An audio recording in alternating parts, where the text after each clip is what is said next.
Salmo 47, vamos a leerlo, lo explicamos y lo aplicamos. Dice la palabra del Señor. Al músico principal, Salmo de los hijos de Coré.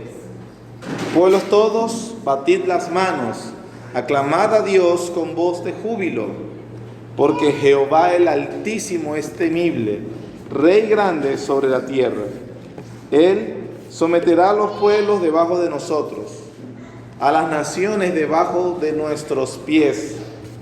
Él nos elegirá nuestras heredades, la hermosura de Jacob, al cual amó Sela. Subió Dios con júbilo, Jehová con sonido de trompeta.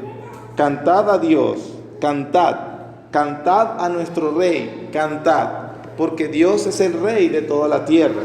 Cantad con inteligencia. Reinó Dios sobre las naciones, se sentó Dios sobre su santo trono. Los príncipes de los pueblos se reunieron como pueblo del Dios de Abraham, porque de Dios son los escudos de la tierra. Él es muy exaltado. Lo que acabamos de leer es un salmo que lo he nombrado junto con otros como un salmo que glorifica la soberanía real de Jehová. Es un salmo que magnifica o que toma en cuenta esa realeza de Dios. Es un grupo de salmos denominados, como le dije, himnos a Jehová el Rey. Los salmos que tienen este título son el 93, el 96, 97, 98 y 99. Están estructurados de manera muy similar. También podemos ver que el salmo se divide en dos partes. Es muy sencillo el salmo realmente. Se hacen dos exhortaciones para que de alguna manera las que están en la asamblea adoren a Dios. El versículo 1 invita y dice: pueblos todos, batid las manos, aclamad a Dios con voz de júbilo. Y del versículo del 2 al 5 dice las razones por las cuales hay que alabarlo. Luego el versículo 6 es otro llamado, otra exhortación. Cantad a Dios, cantad, cantad a nuestro Rey, cantad. Y el versículo de 7 al 10 se dan las razones por las cuales entonces se debe adorar a Dios. Dos partes sencillas. Ambas partes comienzan con la exhortación de alabar a Dios. Ahora, ¿en qué ocasión se cantaban estos himnos? Lo que acabo de mencionar, como el del Salmo 47. ¿Cuál es el momento? Por la estructura y por lo que se ve, como es un himno de alabanza a la realeza de Dios, tenía que ser de alguna manera en algunas asambleas específicas. Juan Calvino llegó a comentar que era evidente que este tipo de salmos se hacían en asambleas solemnes. Ahora, vean como por ejemplo, y en este caso vamos a vernos a un contexto histórico donde prácticamente, o donde seguramente se cantaba este salmo porque se celebra la entronización de Dios como Rey. Ahora usted dirá, pero es que Dios es Rey todo el tiempo. Sí, pero había una manera específica como eso se veía en concreto. Vamos a primer libro de Crónicas, capítulo 18. Otra cosa, para los que quizás este detalle lo hemos mencionado con anterioridad, en los salmos se hace mucho énfasis, se hace bastante énfasis sobre el reinado de Dios o el Rey que está sobre Jerusalén. No es simplemente un deseo de que al Rey de Israel le vaya bien por sí, sino que hemos entendido que mientras el Rey en el antiguo pacto de Israel gobernaba sobre el mundo o expandía sus territorios, ese Rey representaba el reinado de Dios. El deseo de la prosperidad del Rey de Israel, entonces el deseo de la prosperidad del reino de Dios. Cualquier cosa, mis hermanas, con confianza, puede salir con la bebé, sí, quizás es un poquito más difícil controlar, con toda confianza. Primera de Crónicas, capítulo 18.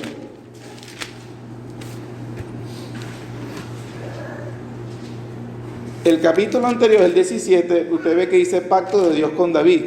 Pero observemos entonces la narración que hay a partir del versículo 1 del capítulo 18, primera de Crónicas. Dice: después de estas cosas, ¿cuáles cosas? Las que vienen narrando, que entre ese es el pacto de Dios con David. Aconteció que David derrotó a los filisteos.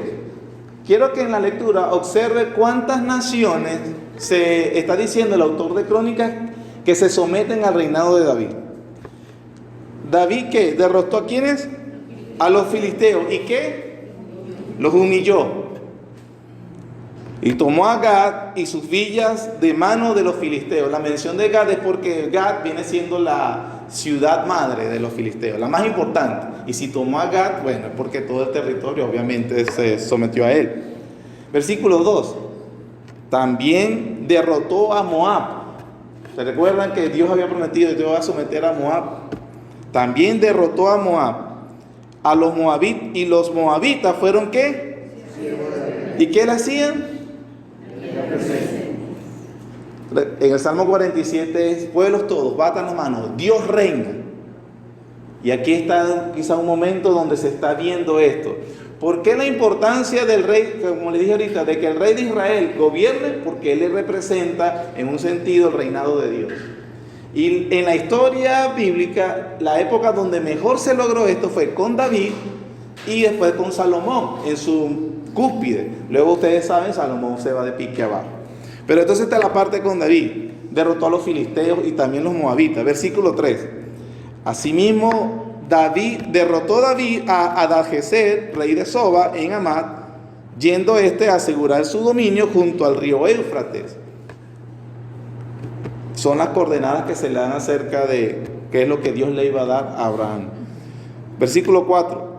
Le tomó David 1000 carros, 7000 de a caballo, 20,000 hombres de a pie, y desjarretó David a los caballos de todos los carros, excepto los 100 carros que dejó. Viniendo los sirios de Damasco en ayuda de Hadadezer, rey de Soba, David hirió de ellos 22,000 hombres. Se habla de los filisteos al este, los moabitas al oeste, los sirios al norte. Le está diciendo todos los puntos cardinales donde estaba Israel y donde reinaba David, él los estaba venciendo. Versículo 6. Puso David guarnición en Siria de Damasco, y los sirios fueron hechos ¿qué? Siervos de David, trayéndole ¿qué, hermano? Presente. ¿Por qué? ¿Por qué? Después dice la razón: Jehová daba la victoria a donde quiera que iba. Versículo 7. Tomó también David los escudos de oro que llevaban los siervos de Hadadezer y los trajo a Jerusalén. Asimismo a Tibat y Decum, ciudades de Hadadezer, tomó David muchísimo bronce, con el que Salomón hizo el mar de bronce, las columnas y utensilios de bronce. Toda aquella pomposidad del templo de Salomón, que quien es el que construye, la riqueza la obtuvo de esas victorias que inclusive venían desde David. Versículo 9. Y oyendo Toi, rey de Hamat, que David había deshecho a todo el ejército de Hadadezer, rey de Soba, envió a Adorán su hijo al rey David para saludarle y bendecirle. Los pueblos que se están sometiendo a David. Ya este Toi es más sabio. No sé, que está haciendo eso. Entonces empieza a honrar. ¿Se recuerdan el Salmo 2? Oh reyes, oíd amonestación. Honrad al hijo. Al hijo, en este caso, en el Salmo 2, se refiere al rey, que en este caso puntual, es David, que también se refiere como un Mesías. Él es un Mesías, él es un ungido. Todo esto tipo, sombra de Jesucristo, quien fue el rey perfecto, por supuesto. Pero en este caso, para este punto de la historia, el Hijo de Dios, el ungido, el Mesías, está representado en David. Y todo lo que David y Salomón reinaba o se expandía era el reinado de Dios. Y cuando obviamente los hijos de Salomón comenzaron a hacer lo malo y Israel empezó a retroceder, significaba que el reino de Dios estaba retrocediendo. Versículo 10, 10 dice: saludarle a bendecirle por haber peleado con Hadadezer y haberle vencido, porque Toi tenía guerra contra Hadadezer. Le envió también toda clase de utensilios de oro, plata y de bronce, los cuales el rey David, ¿qué hizo, hermanos? dedicó a Jehová con la plata y el oro que había tomado de todas las naciones de Edom, de Moab. ¿Quién es Edom? Todos los representantes de las ciudades de Edom, Esaú, y dice que Esaú tiene que someterse a Jacob. De Moab, de los hijos de Amón, de los filisteos y de Amalek, parte de las promesas que se habían dado en la ley. Además de esto, Abisai, hijo de Sarvia, destrozó el valle de Sala, 18,000 edomitas, y puso guarnición en Edom, y todos los edomitas fueron siervos de David, porque Jehová daba el triunfo a David donde quiera que iba. Segunda vez que se menciona, porque este episodio, precisamente el cronista está hablándole al pueblo que venía después del cautiverio, está hablando en retrospectiva, y le está diciendo al pueblo del cautiverio, probablemente, algunos dicen que probablemente el escritor es Esdras, tal vez no, pero es un escriba, y le está enseñando al pueblo que viene del cautiverio, Dios le fue fiel a David en el pacto. Nosotros debemos ser fieles en el pacto, y Dios bendecía a David donde quiera que hacía guerra. Ahora, con eso en mente, quizás este es el ejemplo histórico mejor que tenemos para hablar del Salmo 47 y de los salmos de realeza. Igual como cuando Salomón los hacía y lograba. Entonces, ahora ahí vimos que fueron varios los pueblos que fueron derrotados por David. Dice entonces versículo 1 del 47, pueblos todos, la exhortación, batid las manos, aclamad a Dios con voz de júbilo. Es una invitación a los pueblos en general que deben alabar a Dios. Entiendan que Él es Rey. Versículos 2 y 3 dice las razones. Porque Jehová el Altísimo es temible, Rey grande sobre toda la tierra. Él someterá a los pueblos debajo de nosotros, a las naciones debajo de nuestros pies. ¿Sí lo ve ahora, hermano? Teniendo en cuenta cómo era que Dios estaba cumpliendo lo que le había prometido. ¿A quién? Primeramente, a Abraham. Lo ratificó con Moisés, luego con David, que iba a someterle todos los pueblos. Y Él lo está haciendo y se está extendiendo. Le está diciendo, vengan, están en un lugar específico. Por cierto, observemos esta asamblea donde están reunidos. Miren como ejemplo, por ejemplo, el versículo 9 de este salmo dice, los príncipes de los pueblos se reunieron. Hay una asamblea donde están estos reyes que ellos han sometido. Y Él está diciendo, tienen que alabarle. Tienen que alabarle. ¿Cómo es esta alabanza? Veamos algunos salmos. Salmo 95.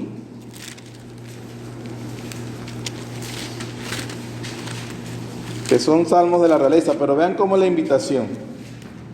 Salmo 95, versículos 1 y 2 dice, venid, aclamemos alegremente a Jehová, cantemos con júbilo a la roca de nuestra salvación, lleguemos ante su presencia que con alabanza, aclamémosle con cántico. Este tipo de exhortación es interesante porque está llamando a todos a que vengan con regocijo y alegría, hermanos. Es un mandato, vengan y vengan alegres. Pero no solamente es que vengan alegres, que es la actitud. Él le dice, vengan, lleguemos. Hay un lugar en concreto. Nosotros lo miramos así como poesía abstracta, como que bueno, sí, vamos a Dios. En cualquier lugar, Dios está en cualquier lugar. Para el salmista no. Para el salmista hay un lugar donde está Dios, un lugar en concreto. Salmo 95, versículo 6 también. Venid, adoremos y postrémonos, arrodillémonos delante de Jehová, nuestro Hacedor. La alabanza, la alegría, el júbilo, el canto, todo que se invita, el adorar es postrarse, arrodillarse. Aquí hay, hermanos, humillación solemne. No es alegría, batir las manos es señal así de viene un rey, o Hosana. Cuando se acuerdan cuando Jesús está pasando, también se llama batir palmas. En otros textos también batan las palmas. No es vamos a brincar, a disfrutar, Dios es grande, Dios es rey. No, postrémonos, arrodillémonos, humillémonos. Es la exhortación. Salmo 99, versículo 1.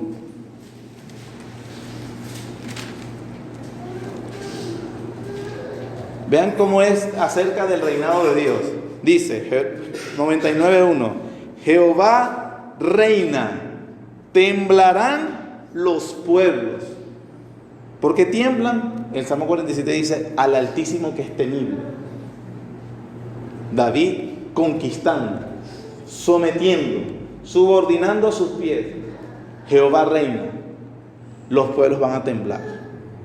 Después dice, versículo 1 del 99: Jehová, porque el objeto de la oración es Jehová, el sujeto quise decir. Él está sentado sobre los querubines, se conmoverá la tierra. Hermanos, si el salmista dice Jehová está sentado sobre los querubines, ¿qué es lo que usted tiene que pensar o yo tenemos que pensar? En el cielo, ¿no? ¿Dónde están los querubines según el salmista? En el arca. Acuérdense que la tapa del propiciatorio tiene 2 querubines. El trono de Dios está donde está el arca, que en un momento estuvo en el tabernáculo, luego estuvo en el templo que tenía que estar en Jerusalén. Para el salmista y para la invitación a la gente, la adoración a Dios es en un lugar en concreto. Para este momento, donde está el arca, que simboliza ¿qué? La presencia especial de Dios. Los salmistas decían, bueno, si no estoy en Jerusalén, no estoy con Dios. No, ninguno pensaba eso. David escribió: ¿a dónde me iré de tu presencia? Si subiera el estrado, si agarrara las alas del águila y me fuera de un extremo al otro, Dios está allí. Si me voy al Seol, Dios está allí. Si me voy para allá. El israelita sabe que Dios está en todo lugar, pero Dios le dijo que su presencia de manera especial estaría donde estaría el arca, donde estaría el templo, y ese es el trono. Cuando el salmista entonces dice: vengan, aclamemos, arrodillémonos, postrémonos, vengan, porque Él está sentado sobre los querubines, es un reconocimiento de donde está el templo y donde está la presencia especial de Dios. Y allí hay que adorar. ¿Sí? Estamos hasta en este punto de la historia de la revelación. En el mismo 99, versículo 5. Miren cómo dice: exaltad a Jehová nuestro Dios y postrado ante el estrado de sus pies. Él es santo. Si le acaba de decir en el 1 que Él está sentado en el trono, sobre los querubines, y después le dice: póstrense donde están sus pies. Entonces el lugar santísimo, pero no se le puede permitir entrar a nadie. Hay un reconocimiento de que la presencia está ahí. Hay que en el lugar santo o en los atrios, porque en el lugar santo entraban los sacerdotes. Solo el sumo sacerdote entraba al lugar santísimo. Entonces les llama: póstrense y arrodillen, y ese acto de humillación es de alabanza a Dios. Teman a Dios, Él es santo.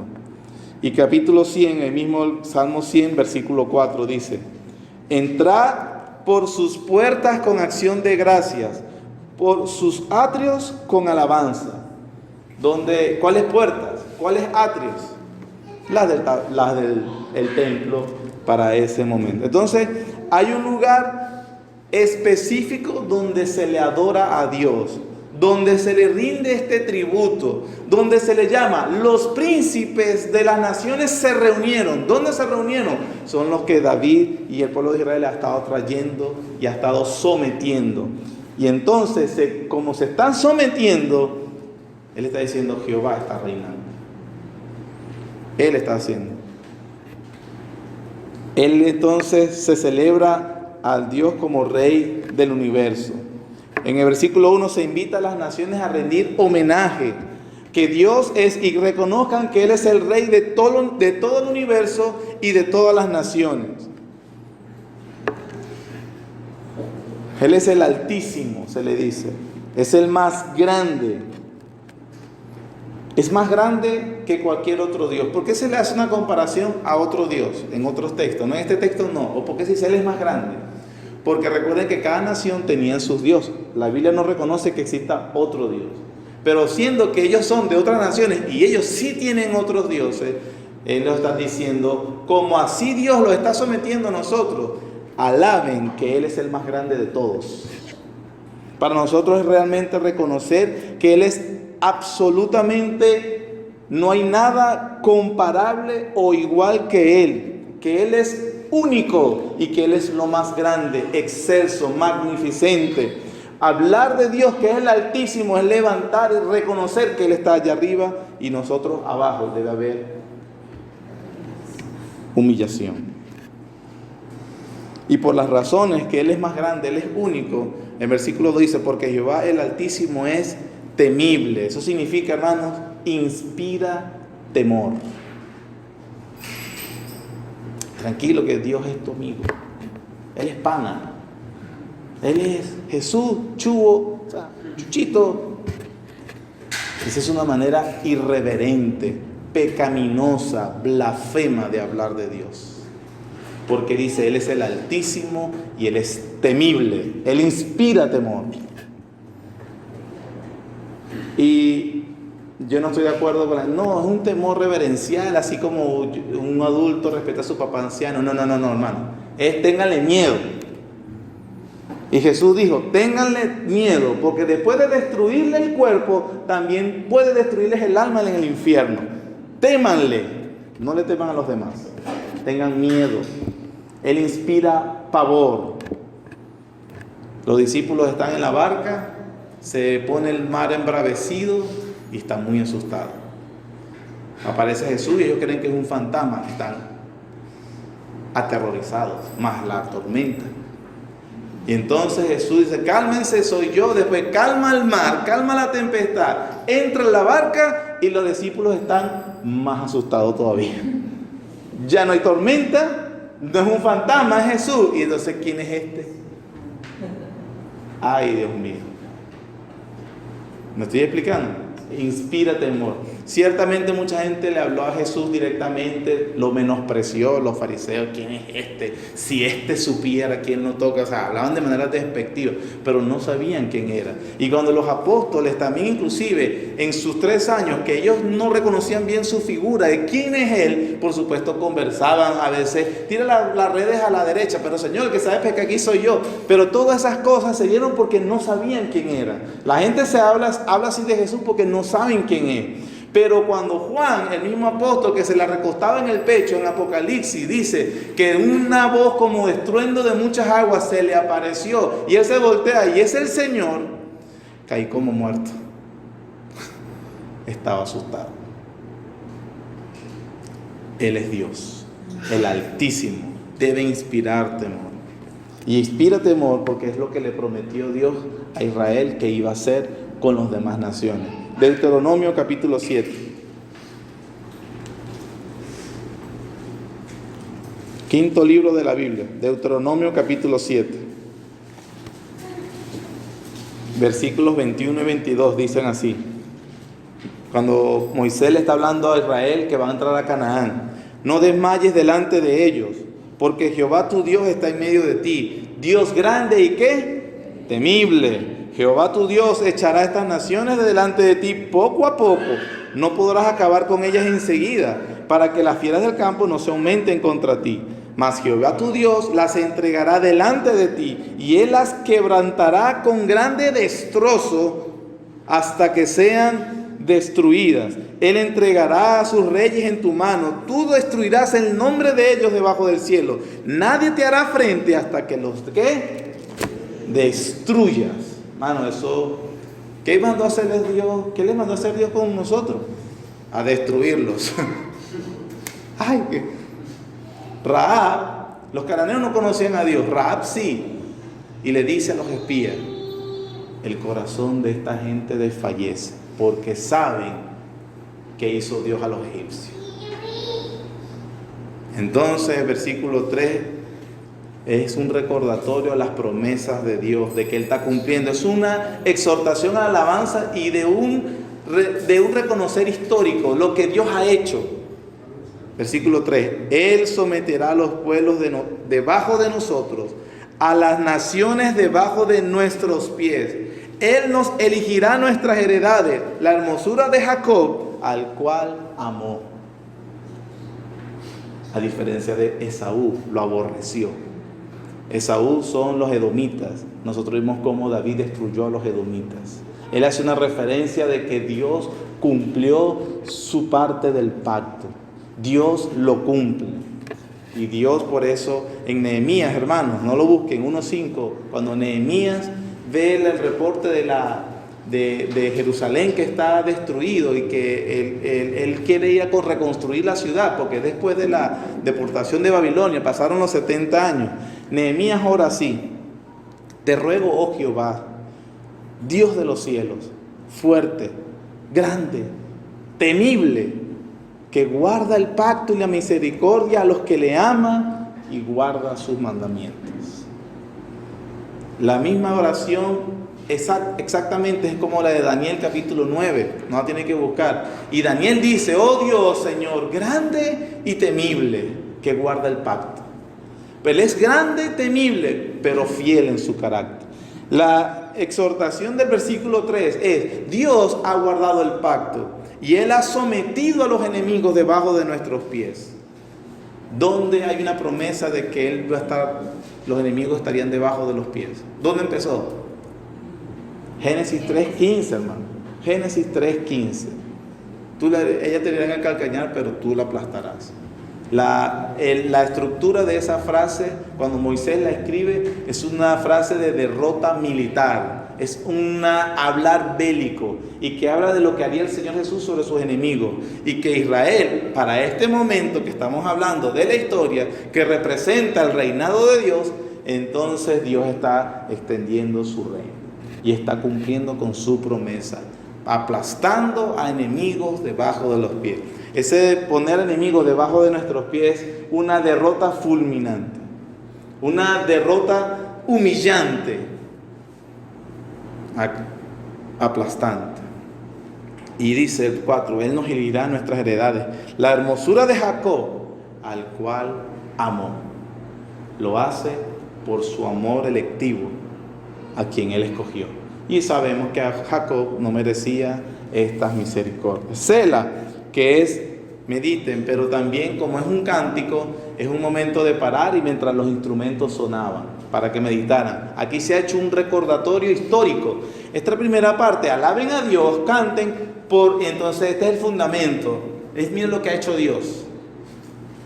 Por eso el versículo 5, mientras probablemente los levitas están moviendo el arca o poniéndola, entonces dice: subió Dios con júbilo, Jehová con sonido de trompeta, y los levitas tocando instrumentos. Es un momento de alegría solemne y de invitación a todos, más la exhortación hacia mirar al pasado. Ahora, versículo 6, la segunda parte, que es muy parecida: cantad a Dios, cantad a nuestro Rey, cantad. Ya no está mirando hacia el pasado, sino que ahora en el culto que se está celebrando. Manda una exhortación para que canten. Versículo 7: porque Dios es el Rey de toda la tierra. Cantad, háganlo con inteligencia. No, déjate llevar. Siente cómo corre el espíritu. Es mística. No sé, fluye solo. No, hermano, la Biblia no dice que sea así. Usen el cerebro, está diciendo. Mediten, por eso se ha enseñado, los versículos anteriores se ha enseñado Deuteronomio, Crónica, Historia de Israel, todo.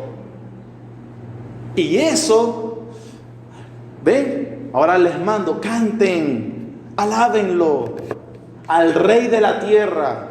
Reconozcan su fuerza. Él es temeroso y es fiel. Háganlo bien. No lo hagan torpemente. Y versículo 8 es como repitiendo lo mismo. Reinó Dios sobre las naciones. Se sentó Dios sobre su santo trono. Los príncipes de los pueblos se reunieron como pueblo del Dios de Abraham. ¿Sí? ¿Quiénes son los pueblos? Los judíos. Y ellos dicen: nosotros nos reunimos siempre a adorar a Dios, pero ahora han venido los príncipes del pueblo a adorar. Jehová en su imponente majestad. Jehová el Rey que domina la tierra. Jehová el Creador que controla y es soberano de todo el universo. Y ahí lo está demostrando cuando somete a las naciones precisamente.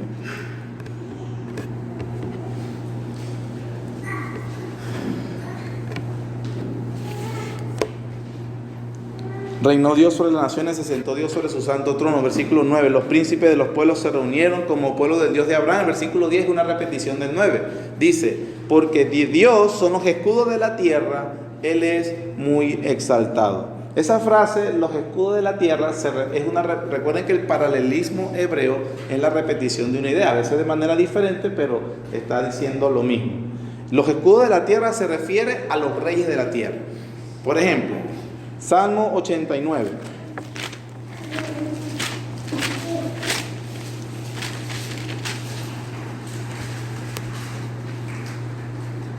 Versículo 18. Dice, porque Jehová es ¿quién? Y en la segunda línea repite lo mismo con palabras diferentes. Nuestro rey es el Santo de Israel. ¿Sí? ¿Lo ven? Es un paralelismo que dice lo mismo. Jehová es nuestro escudo, nuestro rey es el Santo de Israel, el mismo Jehová. Es lo mismo. Entonces, hablar de escudo de una nación es hablar de su rey, su protector. Lo vemos también en la tradición más del siglo XVI, XVII, como se hablaba de los reyes como el protector de tal nación. Salmo 84. Versículo 11. Porque sol y escudo es Jehová Dios, gracia y gloria dará Jehová. Versículo 9 del mismo 84. Mira, oh Dios, escudo nuestro, pon los ojos en el rostro de tu ungido, de tu Mesías. Que para este momento, nuevamente, para este momento, ¿quién es? El rey. El rey es un Mesías, es un ungido. El sacerdote, los profetas y los reyes eran los ungidos que eran tipos, sombras del Mesías con M mayúscula, del ungido con U mayúscula, Jesucristo. ¿Sí? Entonces, por eso es la exhortación a alabar, y la segunda parte básicamente manda a alabar a Dios, porque versículo 10, porque de Dios son los reyes de la tierra, Él es muy exaltado. Por eso es que Él es el más grande, porque los reyes, hablándose de la autoridad máxima, de la pomposidad, pues de hablar de un rey, bueno, pero hay un rey sobre todos ellos, Jehová. Amén. El tiempo se ha ido, hermanos. Vamos entonces, ¿cómo reconocemos o cómo se cumple de manera perfecta o completa este salmo en el nuevo pacto? Hemos visto su interpretación en el antiguo pacto, qué significaba y a qué se indicaba. Pero entonces el Nuevo Testamento nos dice cómo realmente este salmo se cumple. Y por supuesto, en el Rey de Reyes y Señor de Señores. Solamente vamos a leer unos textos. Mateo 28.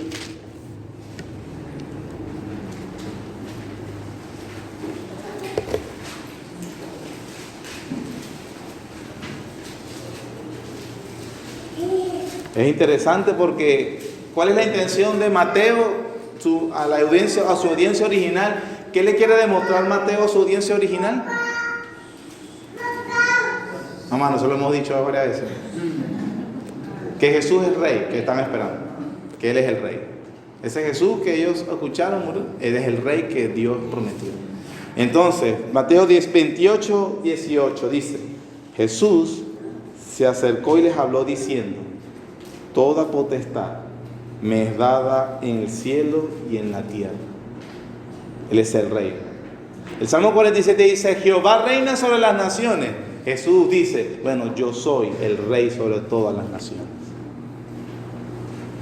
Nuestro Señor Jesucristo es el rey que gobierna.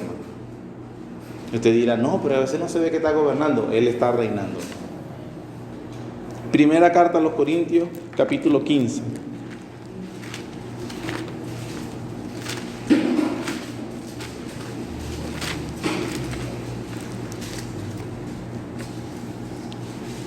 Versículo 22.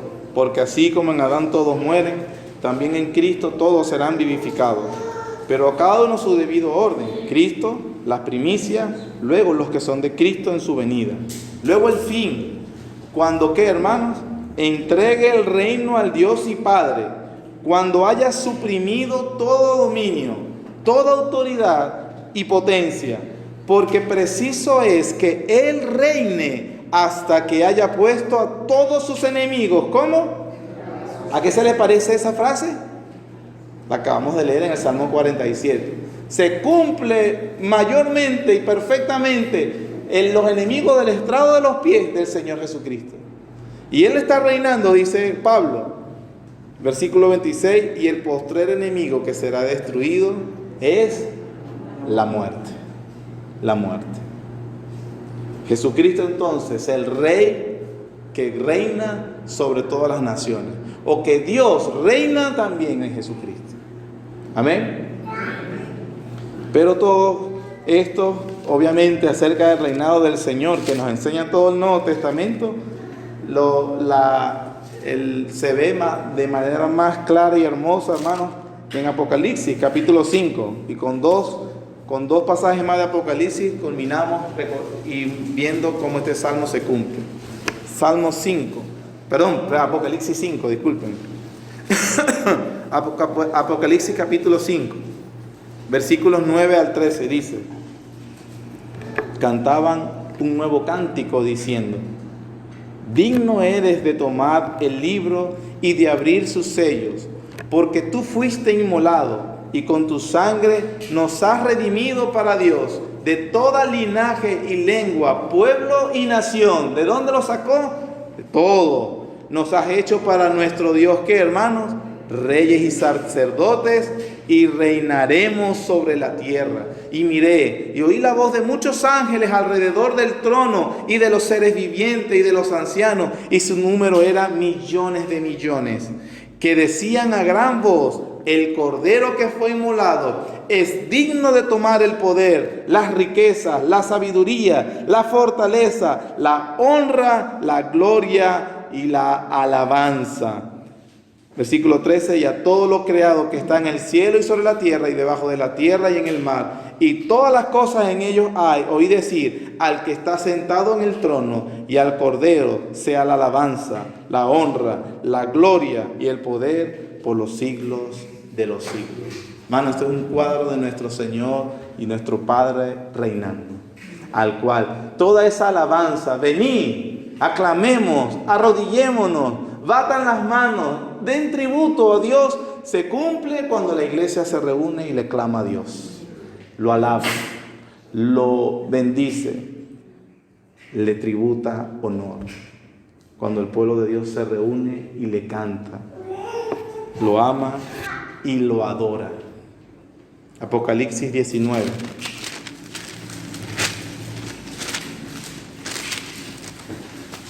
Versículos 5 al 8 dice: y salió del trono una voz que decía: alabad a nuestro Dios todos sus siervos, y los que le teméis, así pequeños como grandes.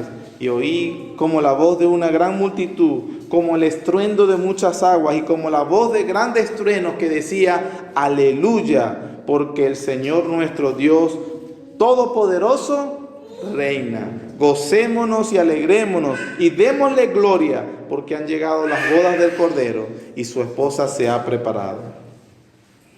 Hermano, ese tributo, el Salmo 47, como todos los salmos de entronización, se cumplen cuando la iglesia reconoce y alaba a Jesucristo como su Señor y su Rey.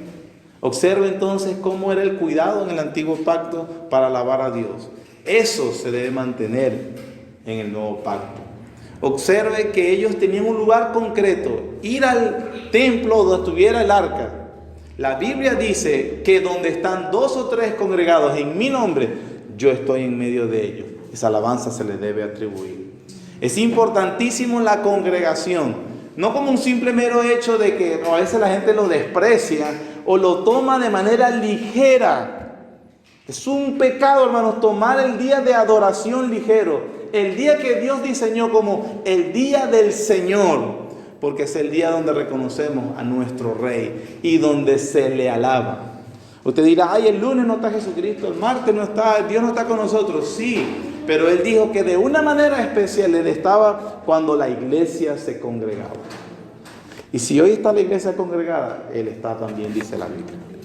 Pero Él le asignó un día especial, santo, el día del Señor. Su día, el día que somos llamados a aclamarlo. Así que cuando leamos esas exhortaciones, alabar a Dios que reina, precisamente Él está reinando en Jesucristo y sobre todo cuando aclamamos el Evangelio. Amén. Oremos. Oh Padre, gracias te damos por tu bondad. Señor, te alabamos, te adoramos. Señor, reconocemos tu gloria. Reconocemos, Señor, y nos humillamos delante de su presencia. Nos humillamos, Señor, de que tú eres el soberano sobre nosotros, sobre la creación, sobre tu pueblo. Y Padre, por supuesto, eres digno de nuestro amor, adoración, devoción, temor y honra, Señor. Oh Dios, ayúdanos como tu pueblo a reconocer la magnificencia en la cual eres, Señor, tu gloria, temerte, predicar tu evangelio, Señor, el evangelio de Jesucristo, el evangelio donde precisamente reinas sobre todos y reinas empezando cambiando la naturaleza pecaminosa de los hombres. Gracias, Señor, por nuestro Salvador y nuestro Rey, que ha subyugado nuestra voluntad trayéndonos a ti. Úsanos en la medida que tú desees, Señor, para que otros también vengan al sometimiento del Rey de Reyes y Señor de Señores. En Cristo Jesús. Amén.